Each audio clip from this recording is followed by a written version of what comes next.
last election, the Liberal leader said, quote, raising corporate taxes like the NDP wants to do strangles growth, end quote. The current immigration minister also said that the NDP's proposed corporate tax hikes would cost 150,000 jobs. It stands to reason, therefore, that raising the corporate tax rate on small business would have a similarly job-killing effect on our economy. I wonder if the finance minister can tell us whether his department did a calculation of the number of jobs that would be lost based on the tax increase the budget imposes on our small business job creators. The Secretary for Finance. Mr. Speaker, I'd like to thank the honourable member for his question.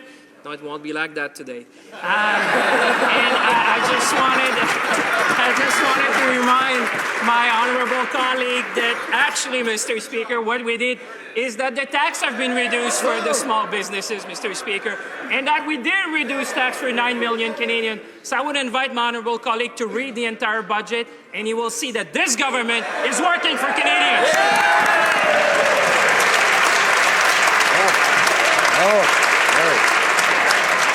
The honourable member for Carleton. Well, Mr. Speaker, while the member is chopping, it was only our government that actually cut taxes for small business.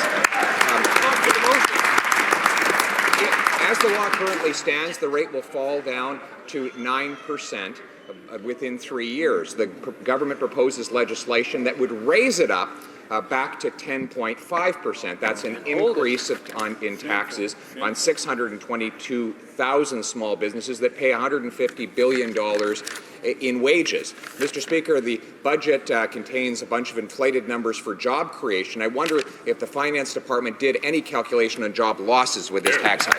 Mr. Secretary. Mr. Speaker, I'd like to thank my honourable colleague.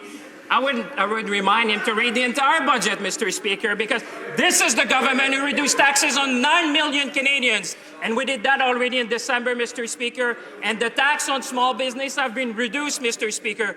This is a government that works for Canadians, works for Canadian families, works for small business. And you know what? We'll just continue to do exactly that, Mr. Speaker.